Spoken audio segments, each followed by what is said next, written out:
Hello and welcome to another episode of This, That, and the Other. The subject that I'm going to be talking about today is a company that existed between the 1920s all the way to the 1980s called Blackhawk Films out of Davenport, Iowa. When I lived in Okinawa, one of my hobbies was running movie projectors in the schools. I liked doing that, running the 16 millimeter ones. And at home I had an 8 millimeter projector. It was a dual 8. It would show Super 8 and regular 8 film.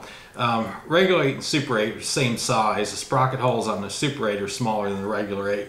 But here's a box from Blackhawk Film, one of the Charlie Chaplin movies, and here's the actual film. This is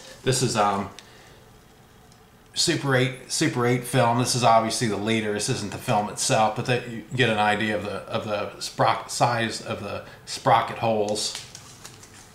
And Blackhawk Film sold both Super and regular 8, and they also sold 16 millimeter film as well. This is a can for 16 millimeter film, and here's an actual film,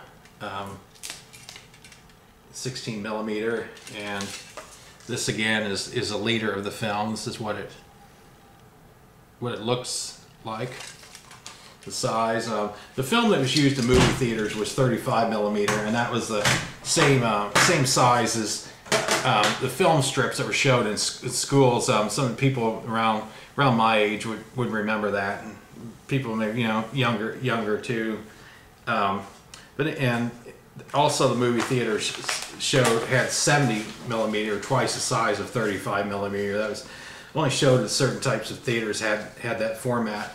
But here is a catalog from Blackhawk Films. This is a September 1976 catalog, and it has Shirley Temple on the front.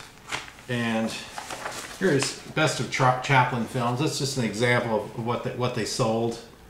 Some of the prices in those days. 200-foot film was standard, was $8.98 of Charlie Chaplin, and Super 8 was $9.98. Actually, the regular 8 was $8.98, $1 cheaper. But 16 millimeter was more expensive. It was $34.98. That was the price of 375 foot. That's probably about the size of the one I showed you. That in standard 8's $15.98, and the same with Super 8. A 16 millimeter version of that would be $54.98.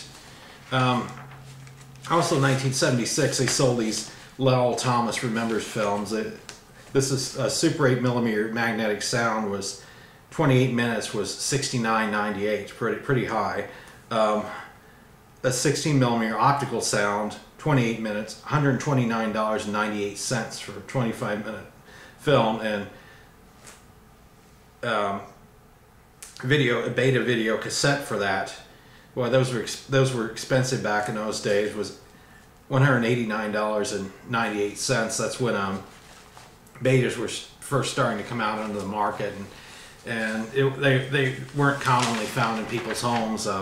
People that more well-to-do people had them until the demand increased, and they started lowering the prices on them. I know I bought a video cassette recorder in, like, I think 1983, and it was on sale, but it was still pretty high price. I think it was like $600 or something back then. But I mean, the price really went down on it. But now, I mean, it's been changed to DVD format, so you really don't see the VCRs anymore.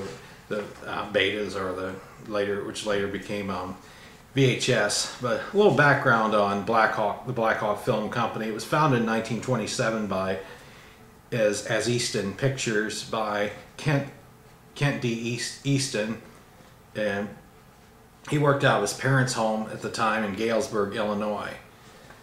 The advent of 16 millimeter film was in 1934, and he moved the company to Davenport, Iowa, and Martin D. Phelan became his partner in 1947. Those catalogs, like I showed you, started in 1949, and it was a booming business for a while. They sold more than 2,500,000 films. They discontinued the catalog sales in 1981 when video cassettes started coming out. They sold videotapes for a while after discontinuing selling the films, and until they went out of business. A man named David Shepard came on with them in 1973 and restored the Charlie Chaplin films that they had.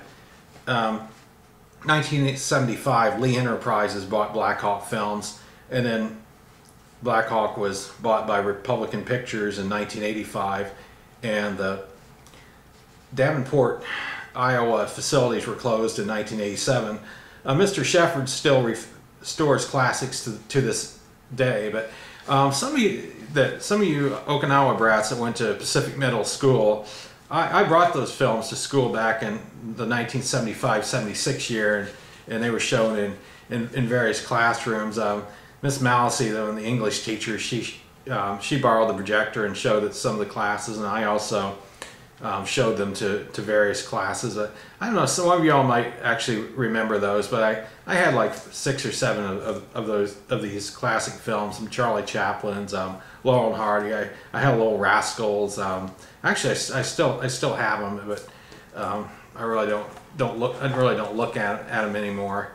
But just basically wanted to give you a little information on another thing that used to exist at one time, and it was nice thing while it lasted. But technology advances, and times change, and a lot of people were sorry to see Blackhawk Films go, but just wanted to give you a little information on that, and thanks for watching.